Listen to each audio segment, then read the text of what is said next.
Abre Google Earth en este preciso momento. Escribe estas coordenadas: 0 grados, 176 grados oeste. Presiona Enter. Acabas de aterrizar en el medio del Océano Pacífico, a 1,920 kilómetros al suroeste de Honolulu, exactamente a mitad de camino entre Hawái y Australia, en un punto del planeta donde no debería haber tierra. Pero la hay, una mancha de arena y coral, prácticamente invisible a esa escala de zoom, que emerge del agua como si fuera un error de los mapas. Eso es Baker Island, la isla que EE.U no quiere que visites, y no es una advertencia dramática. Es literal. El acceso está prohibido por decreto federal. Para pisar esta isla necesitas un permiso especial del gobierno estadounidense, emitido por el Servicio de Pesca y Vida Silvestre de los Estados Unidos, o por el Departamento de Defensa, si hay operaciones militares en curso. El permiso casi nunca se otorga a civiles. No hay turismo, no hay viajes comerciales, no hay excepciones. El territorio de Baker Island mide apenas 2.1 kilómetros cuadrados. Es más pequeño que la mayoría de los parques urbanos de ciudades medianas. No tiene puerto, no tiene agua dulce, no tiene árboles. Tiene un cementerio donde descansan marineros cuyos nombres fueron olvidados hace casi 2 siglos. Tiene restos de una colonia que duró 7 años y fracasó completamente. Tiene infraestructura militar de la Segunda Guerra Mundial que nadie se molesta en limpiar, y tiene una historia que mezcla ambición imperial, explotación laboral, guerra global y un abandono que ha durado más de 80 años, desde cómo fue descubierta, pasando por la era de la minería de guano que mató a cientos de trabajadores importados de islas del Pacífico, la colonización estadounidense, que fue un desastre desde el primer día, el bombardeo japonés que aceleró su fin, los cementerios abandonados que todavía están ahí, y la razón actual por la cual el gobierno de EE.U mantiene esta isla sellada, lejos de cualquier ojos que no sean científicos. Si te gustan las historias sobre lugares remotos, sobre geografía extrema, sobre sitios donde la naturaleza y la historia humana se chocan de maneras que casi nadie conoce, suscríbete al canal ahora. Esto es exactamente lo que hacemos aquí, lagrando Google Earth. Baker Island no siempre tuvo ese nombre. En 1818, el capitán Elisha Folger, comandante del barco ballenero Ecuador, avistó la isla por primera vez. No la pasó por alto. De hecho, se tomó el tiempo de registrar que había tierra en ese lugar específico del Pacífico, y la llamó New Nantucket, en honor a su puerto de origen en Massachusetts. Era el nombre correcto para una isla nueva en el mapa. Nantucket era sinónimo de ballenas, de aventura marina, de la frontera del mundo conocido. 7 años después, en 1825, otro capitán ballenero, Obed Starbuck, avistó la isla nuevamente. Confirmó que era real. No era un error de navegación, no era una ilusión causada por meses en el mar, pero el nombre que la isla conservaría para la posteridad vino de un tercer marinero. En 1832, un capitán llamado Michael Baker visitó la isla. Aparentemente pasó lo suficiente tiempo explorando la costa para que su nombre se quedara pegado al lugar para siempre. No sabemos qué hizo exactamente. No sabemos si encontró algo. No sabemos si simplemente fue el marinero más importante de los 3, o si tuvo mejor relaciones con los historiadores que registraban estas cosas. Pero hoy el lugar se llama Baker Island, y casi nadie recuerda que alguna vez fue New Nantucket. La ubicación de Baker Island es lo que la hace imposible de ignorar geográficamente hablando. Está casi exactamente sobre el Ecuador, apenas 2 grados al norte de la línea imaginaria que divide el planeta por la mitad. Eso significa que el clima es brutal, el sol es directo, el viento es constante, la lluvia apenas llega a 25 pulgadas anuales, lo que en el Pacífico ecuatorial no es suficiente para sostener casi nada. No hay agua dulce, no hay vegetación leñosa, no hay nada que un ser humano pueda considerar recursos naturales en el sentido tradicional, y sin embargo, hay algo que la hace geográficamente extraordinaria. La Baker Island es el último lugar de la Tierra donde llega el Año Nuevo. Literalmente, la isla cae dentro de la zona horaria UTC 1200, el uso más extremo al oeste del meridiano de Greenwich, cuando el reloj marca las 11:59 p.m. del 31 de diciembre. En cualquier otro lugar del planeta, en Baker Island aún faltan minutos. La isla entra al Año Nuevo después que todos los demás lugares habitados de la Tierra. Es una distinción que suena absurda hasta que la entiendes. Esta pequeña roca de arena y coral sin ningún residente permanente. Es, técnicamente, el último reducto de tiempo del mundo. Alrededor de Baker Island, EE.UU reclama una zona económica exclusiva de 200 millas náuticas. El área total de esa zona es de aproximadamente 425.000 kilómetros cuadrados. Para que tengas una idea del tamaño, California tiene 424.000 kilómetros cuadrados. Baker Island controla un área de agua equivalente al tamaño de un estado completo de los Estados Unidos. Un estado sin tierra, sin ciudades, sin infraestructura. Solo agua, arrecifes peligrosos y la isla microscópica en el centro que nadie puede visitar. Los arrecifes de coral que rodean la isla son lo que hacen la navegación casi imposible. No hay puerto natural, no hay muelle, no hay forma segura de atracar un barco. El gobierno estadounidense prohíbe específicamente el anclaje en aguas cercanas debido al riesgo extremo que presentan esos arrecifes. Has de imaginar aguas turbulentas, olas que se rompen contra piedra de coral, la corriente del Pacífico ecuatorial golpeando una isla que no tiene defensas naturales contra el océano. Para llegar a la playa, tienes que arrastrar una lancha a través de agua poco profunda, mientras esquivas estructuras coralinas que pueden destrozar un casco en segundos. Eso es lo que separa el mundo de Baker Island. No es murallas militares, no es cercos eléctricos, es geografía pura. La isla se aísla a sí misma. En 1857, los Estados Unidos oficialmente reclamaron Baker Island bajo una ley federal que se conocía como la Guano Islands Act. La ley, aprobada en 1856, permitía a los ciudadanos estadounidenses claimar islas deshabitadas si sus compañías extraían guano de ellas. El guano es excremento de aves marinas concentrado en depósitos masivos a lo largo de miles de años. Es un fertilizante extraordinariamente potente. Es también la materia prima para producir fósforo, un componente esencial de las cerillas y posteriormente de explosivos y municiones. En el siglo XIX, el guano era equivalente a lo que hoy es el petróleo. Las naciones compiten por él. Las compañías arriesgan fortuna para controlarlo. Los trabajadores morían explotados para extraerlo. Blame Baker Island tenía guano, mucho guano. Entre 1859 y 1878, la American Guano Company y su filial Phoenix Guano Company extrajeron toneladas de excremento de aves de la isla. Toneladas. Los registros de envíos de 1868 muestran que en solo un mes, buques británicos y estadounidenses transportaron cargamentos de guano desde Baker Island hasta Liverpool, Inglaterra, donde era procesado y vendido a granjeros de toda Europa. El trabajo era infernal. Los trabajadores eran traídos desde Hawái en goletas desde Honolulu. Desembarcaban en la playa luego de semanas de navegación. Se les daba herramientas de minería básicas. Se les ponía a picar y cargar guano bajo el sol ecuatorial implacable, sin sombra, con agua limitada, en condiciones que hoy serían consideradas ilegales en prácticamente cualquier contexto imaginable. No hay registros completos de cuántos murieron. No hay registros completos de cuántos se enfermaron. No hay registros completos de las condiciones en que vivían. Lo que sabemos viene de manifiestos de barcos, de cartas ocasionales, de reportes comerciales que se enfocaban en toneladas extraídas, no en vidas destruidas. El guano fue suficientemente valioso para justificar llevar gente a una isla donde prácticamente nada podía vivir, pero no lo fue lo suficiente como para llevar un historiador que documentara el precio humano. Lo que sucedió en Baker Island durante esas 2 décadas fue la explotación laboral en su forma más pura.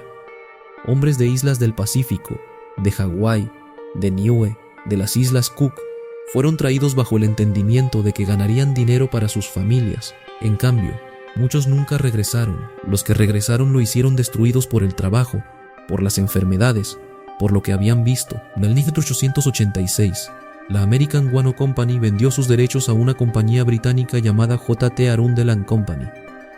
El cambio de propietario no cambió las condiciones. Entre 1886 y 1891, Arundel trajo a 100 trabajadores adicionales de las Islas Cook y de Niue. Otro periodo de explotación masiva, más guano extraído, más vidas destruidas. Los depósitos de guano se agotaron en 1891. La compañía se fue, los trabajadores fueron repatriados o fueron abandonados.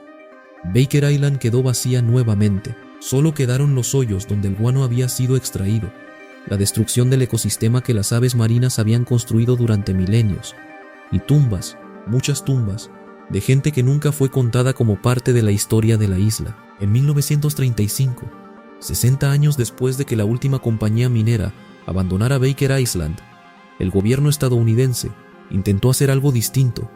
Pan American Airways estaba explorando rutas aéreas transpacíficas. Los aviones de la época no tenían el alcance para cruzar el Pacífico sin escalas.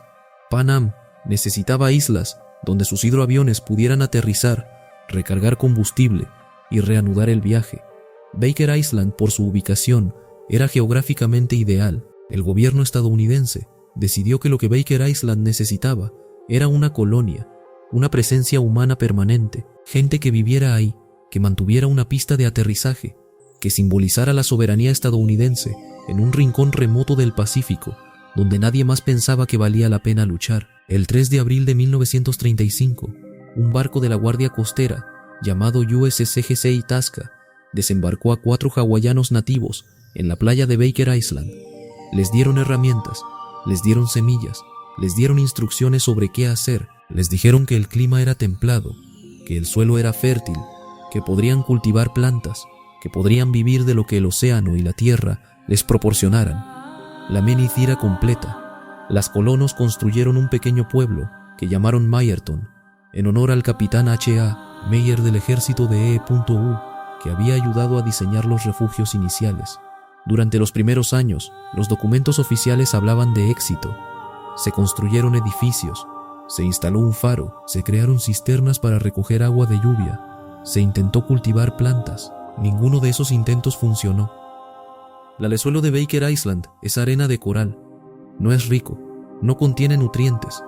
Las plantas que fueron traídas desde Hawái no sobrevivieron al clima. Las cisternas de agua de lluvia funcionaban cuando llovía, pero en Baker Island llueve apenas 25 pulgadas al año, y esas pulgadas no son distribuidas uniformemente.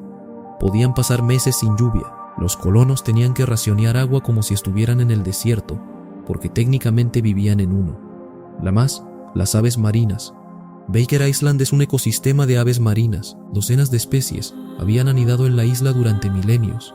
Los pájaros eran agresivos, comían las semillas plantadas, destruían los cultivos, atacaban a los colonos. Para un hawaiano acostumbrado a islas con vegetación abundante, con agua fresca, con suelos ricos, Baker Island debe haber parecido un castigo divino. El censo de Estados Unidos de 1940 registró que 3 civiles estadounidenses vivían permanentemente en Baker Island.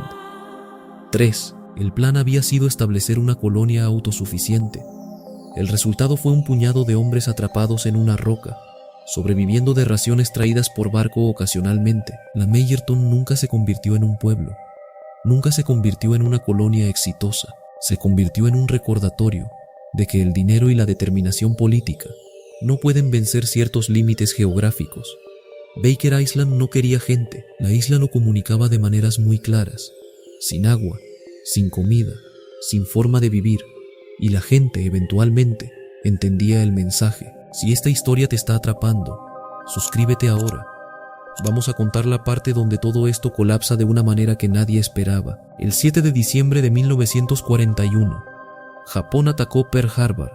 Hawái pasó de ser un territorio remoto a ser una línea del frente.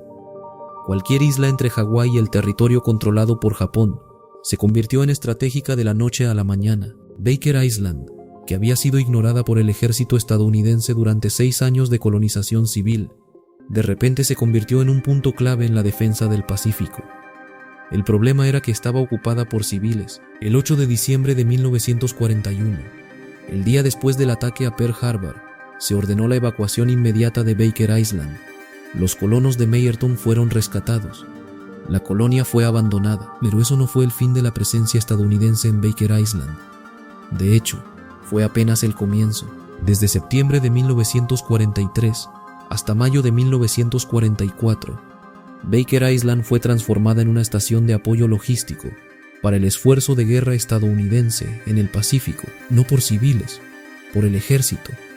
Se enviaron 120 oficiales y 1.900 soldados alistados a la isla. Su misión: construir una pista de aterrizaje.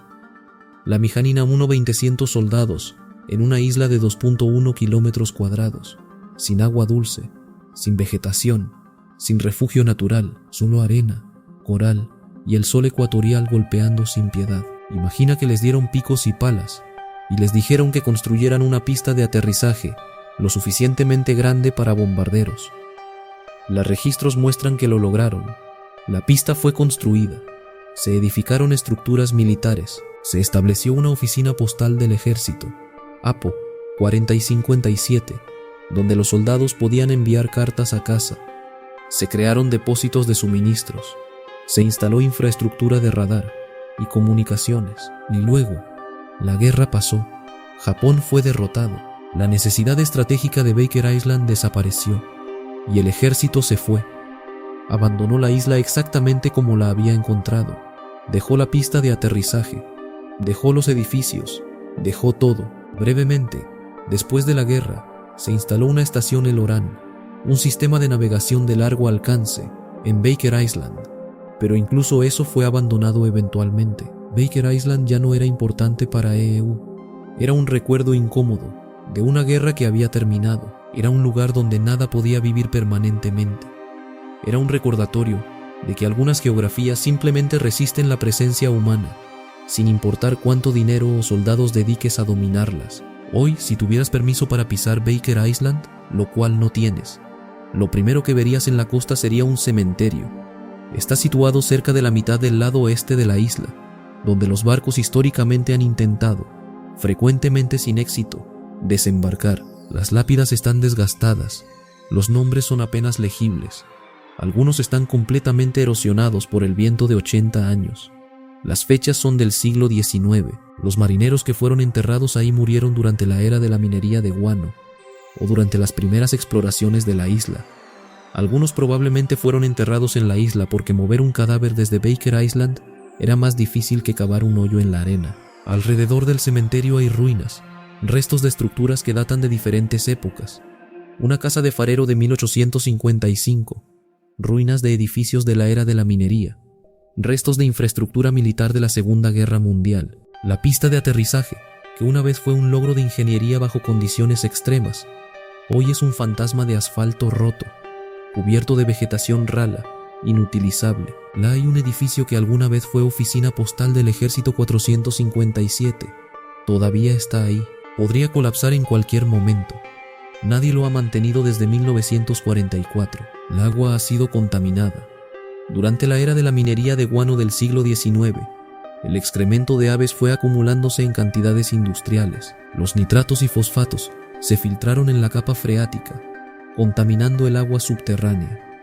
Incluso hoy, la calidad del agua en Baker Island es deficiente. No es segura para beber sin tratamiento. Hay artefactos dispersos, maquinaria vieja, escombros de barcos naufragados, piezas de metal oxidado que alguna vez fueron parte de algo importante. Ahora son simplemente herrumbre bajo el sol ecuatorial. Cada año, los arrecifes de coral alrededor de la isla encuentran más restos. Hay un barco naufragado cuyas piezas todavía salen a la luz cuando el mar es agitado. Baker Island se ha convertido en un museo al aire libre de la ambición estadounidense fallida. Un lugar donde cada capa de historia, los mineros de guano, los colonos hawaianos, los soldados de la Segunda Guerra Mundial, dejó sus huellas en forma de ruinas y tumbas, capas de fracaso, superpuestas, con el océano consumiendo lentamente todo lo que queda. Hoy Baker Island es una reserva nacional de vida silvestre. El Servicio de Pesca y Vida Silvestre de los Estados Unidos es el responsable de su administración. El estatuto oficial dice que la isla está cerrada a todos los usos, excepto investigación científica bajo permiso federal. Es una decisión que tiene sentido ecológico completo. Baker Island es hábitat crítico para docenas de especies de aves marinas, fragatas, pajarecos, pardelas, petreles. Algunas de estas especies anidan exclusivamente en islas remotas. Baker Island es uno de sus últimos refugios. Además, la isla es punto de descanso para tortugas marinas en peligro de extinción. Algunas tortugas cruzan miles de kilómetros en migraciones transpacíficas, y Baker Island es uno de los pocos lugares donde pueden tocar tierra. Los arrecifes de coral alrededor de la isla sostienen ecosistemas marinos que son frágiles. El coral es sensible. El cambio climático lo está matando. El disturbio humano lo mata más rápido. El gobierno estadounidense, después de 80 años de negligencia, primero minería, luego colonización, luego guerra, Finalmente decidió dejar el lugar en paz. No porque tuviera culpa, sino porque entendió que Baker Island tenía más valor ecológico vacía que ocupada. El acceso es prácticamente imposible de obtener. Los científicos pueden solicitar permisos. Ocasionalmente, muy ocasionalmente, se aprueba una expedición de investigación. Nadie más. La Guardia Costera estadounidense visita la isla anualmente para tareas de mantenimiento, pero incluso eso es mínimo. Dejan las ruinas como están, dejan el cementerio sin perturbaciones, dejan el ecosistema recuperándose de siglos de abuso humano. Las razones por las cuales Baker Island está vedada son múltiples. Primero, el peligro real. Los arrecifes de coral hacen que el acceso sea genuinamente peligroso. Barcos han naufragado ahí. Los arrecifes no perdonan errores. Segundo, la protección ecológica. Baker Island es más valiosa como santuario que como destino turístico. Tercero, la contaminación. El agua no es segura. Los suelos contienen contaminantes del siglo XIX. No es seguro que civiles acampen ahí. Cuarto, simplemente la apatía administrativa. Baker Island es tan remota, tan inútil para cualquier propósito humano moderno, que mantenerla cerrada es la opción de menor esfuerzo. El resultado es una isla que ha sido prácticamente congelada en el tiempo desde 1945. Las ruinas siguen siendo ruinas. El cementerio sigue siendo un cementerio.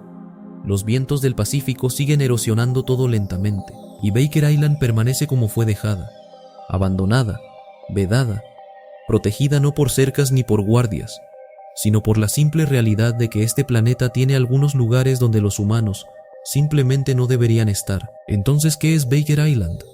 Es el último lugar de la Tierra donde llega el año nuevo.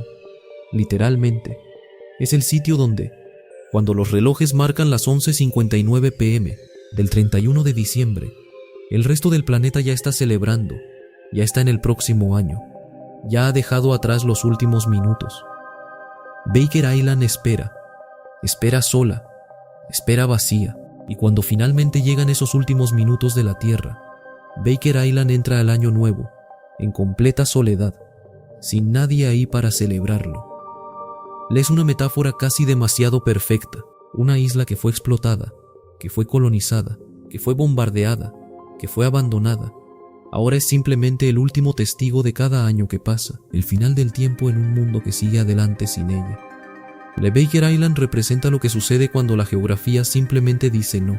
No al guano, no a la colonización, no a la guerra, no a la presencia humana permanente. El planeta tiene lugares que son hermosos pero hostiles, lugares que tentaron a la humanidad a hacer cosas terribles, explotar trabajadores, desperdiciar recursos, construir infraestructura militar innecesaria, solo para demostrar que nada de eso importaba, que Baker Island iba a ganar de todas formas. Hoy es protegida no porque E.U. sea altruista, sino porque es la solución más práctica. Las aves necesitan un lugar donde anidar. Las tortugas necesitan playas donde descansar.